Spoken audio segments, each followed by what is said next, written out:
오늘 말씀의 제목은 이 안전한 대로 나아가라입니다. 완전하라는 말은 이 퍼펙이 아니라 매추리티, 성장을 의미합니다. 성장하라는 말입니다. 한사라 사모님은 사랑이가 소양이처럼 커야 하는데 성장해야 하는데 하며 걱정하는 것을 보았습니다. 또 어떤 분은 자녀가 30살이 다 돼 가는데도 여전히 어린애 같다며 걱정하는 분이 있습니다. 우리 집 이야기인 것 같기도 합니다. 나이에 맞게 키도 크고 정신적으로도 성장해야 합니다.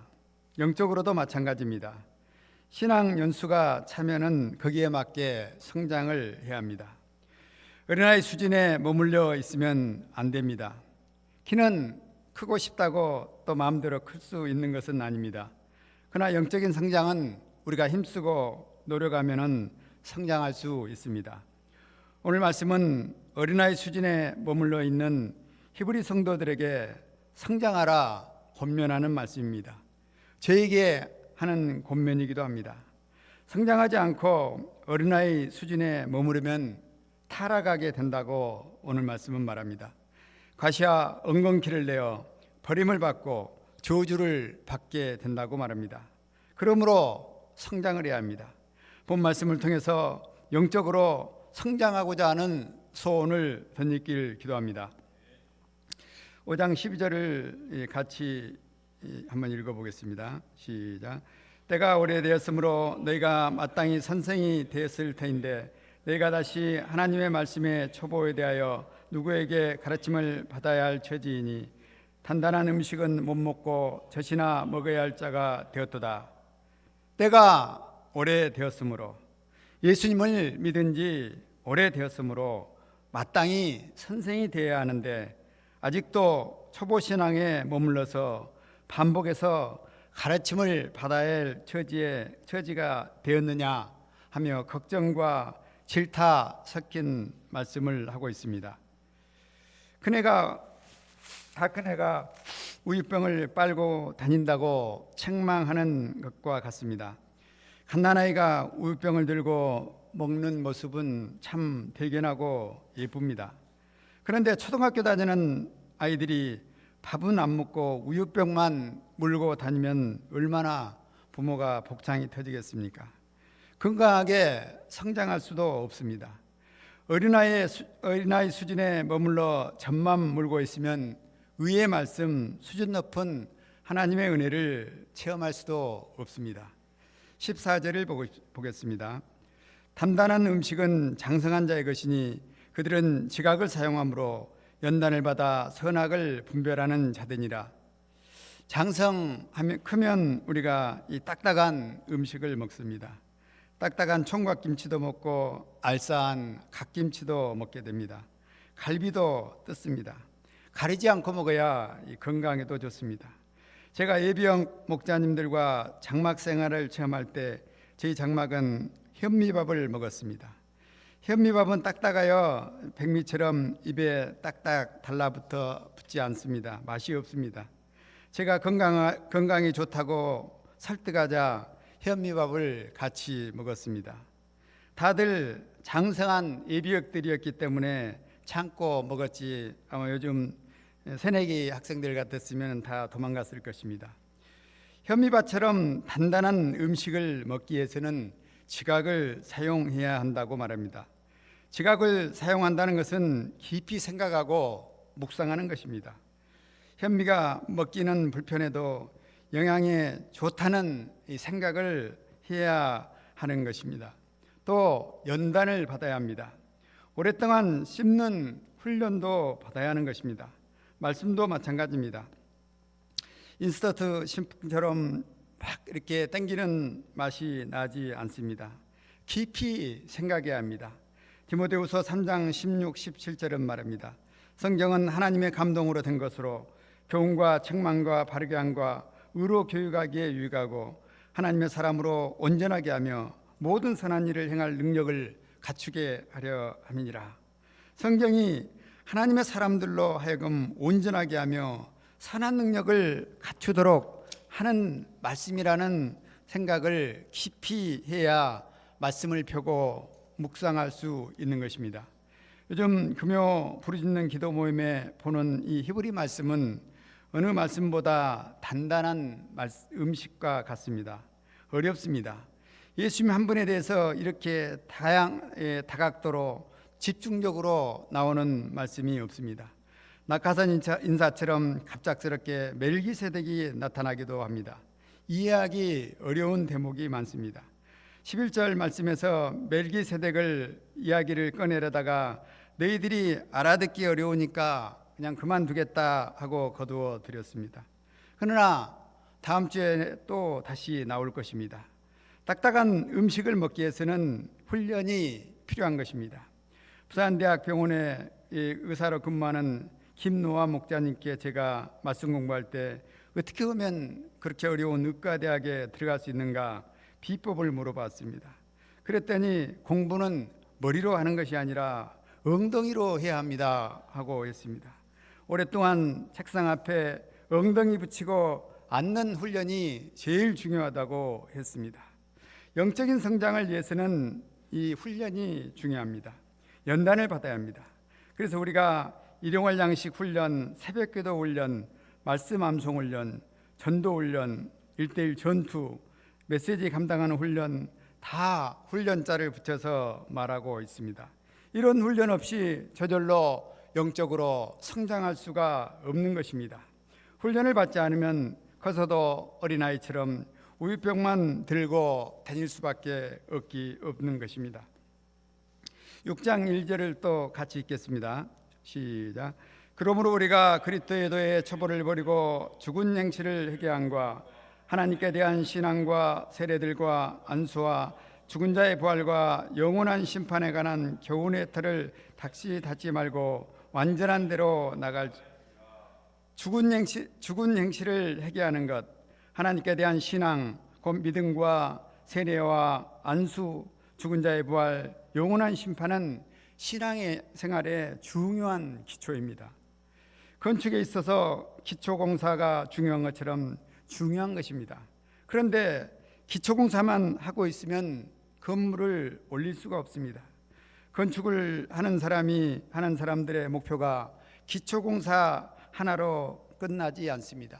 누가 기초공사만 하고 놔두는 사람은 없습니다. 기초공사를 마친 후에는 기둥도 세우고 벽도 쌓고 지붕도 얹고 내부 인테리어를 해야 우리 이 3층 건물처럼 온전한 그런 건물을 완성할 수 있습니다. 예수 그리스도를 믿고 구원받는 우리는 초보 단계에 머물지 말고 완전한 대로 나아가야 합니다. 성장을 해야 합니다. 사도 바울은 고린도전서 13장 11절에서 말하고 있습니다. 내가 어렸을 때는 말하는 것이 어린아이 같고 깨닫는 것이 어린아이 같고 생각하는 것이 어린아이 같다가 장성한 사람이 되어서는 어린아이의 일을 버렸노라 말합니다. 사도 베드로도 베드로후서 3장 18절에서 오직 우리 주 구주 예수 그리스도의 은혜와 그를 아는 지식에서 자라가라 말하고 있습니다. 예수 그리스도의 은혜의 세계, 그를 아는 지식에서 성장하라는 것입니다. 완전한 대로 나아가라는 말은 예수님을 닮고 배우라는 것입니다. 그리스도의 장성한 분량에 이르라는 것입니다. 사도 바울은 이를 위해서 죽음의 세계까지 본받고자 부활의 권능에 참여하였습니다. 예수님을 배워야 합니다. 배우면은 끝이 없습니다.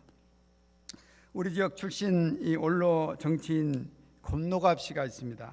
93세인데 애국어대학교에 박사과정에 입학했다는 뉴스를 듣고 큰 충격과 또 감명을 받았습니다. 저는 눈도 아프고 금방 들어도 잊어버리길 잘합니다. 합심기도 할 때면 이름이 생각나지 않아 이 진땀을 흘릴 때도 많습니다. 그래서 배우고자 하는 열망이 별로 없습니다. 그런데 93세 금방 잊어버리는 수준을 넘어서 잘 들리지 않는 그런 나이에 박사 과정에 들어간 것입니다.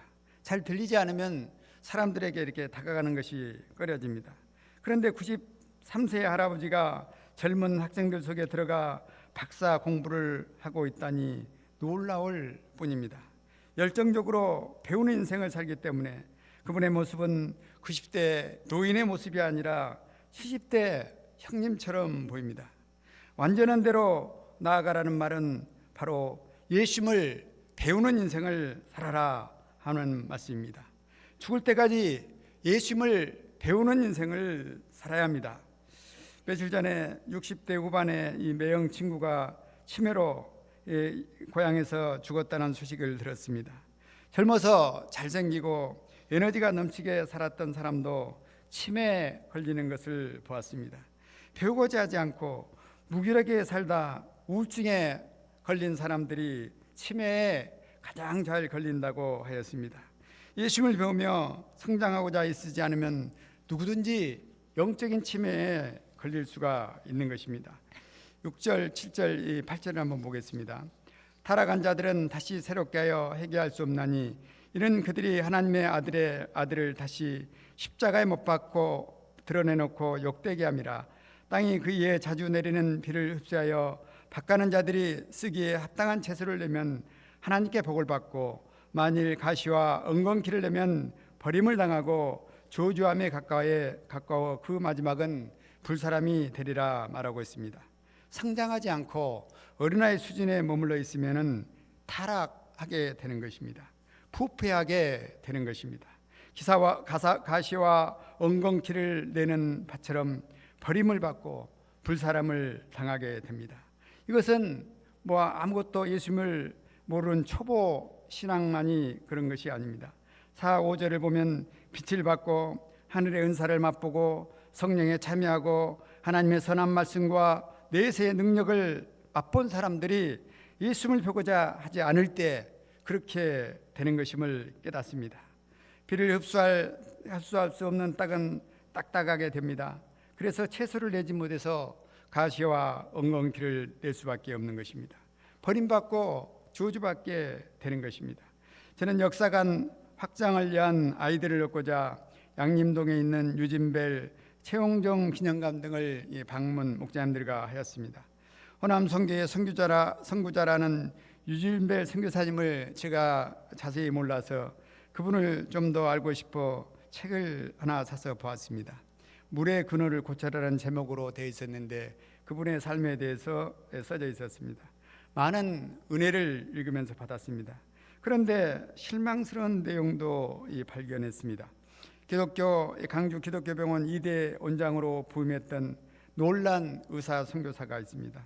그런데 2년 선교다가 돌연 평안도의 건강회사로 떠나버렸다는 내용이 있었습니다. 1900년 초에 목숨을 걸고 선교사로 왔는데 세상을 사랑하여 바울을 떠난 대마처럼 떠나버렸다는 것을 알게 되었습니다. 아무리 선한 말씀과 하늘의 은사를 맛보았어도 예수님을 배우며 성장하고자 하는 인생을 살고자 몸부림을 치지 않을 때 목숨 걸고 온 선교사도 이렇게 세상 유혹에 넘어가는 것을 보게 되었습니다. 가시와 엉겅퀴를 내는 버림받는 인생처럼 인생이 끝나버릴 수가 있게 되는 것입니다. 엔트로피 법칙이 있습니다. 우리는 잘 알고 있습니다. 나이가 먹으면은 이렇게 무질서도록 흐물흐물해진다고 하였습니다. 저도 20대 후반에 예수님을 만났습니다.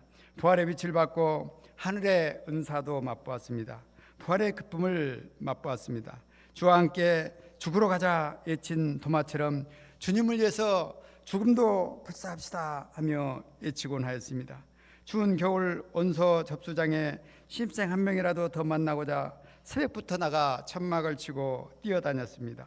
여름 수양에 한 양을 초청하고자 모내기 하는 양을 찾아가 논에 들어가 모두 같이 심었습니다.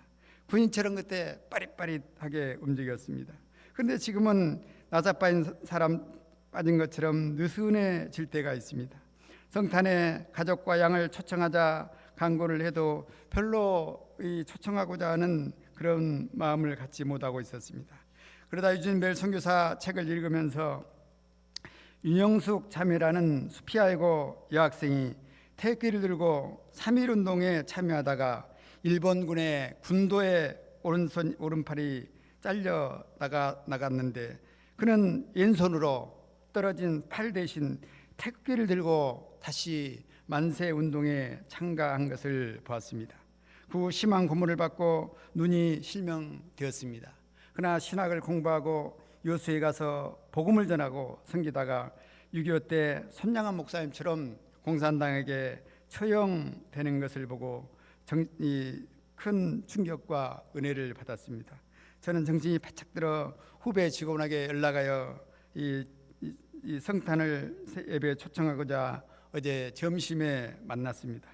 그러나 크게 반응은 없었습니다. 갈수록 이렇게 느슨해지곤 합니다. 오늘 말씀이 이런 저희에게 또 제게 강하게 권면합니다. 힘써 안전한 데로 나아가라. 예수님을 배우고 성장하라 말씀합니다.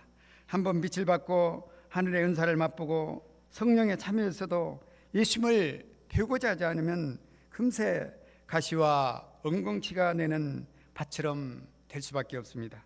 영적인 치매가 올 수밖에 없습니다.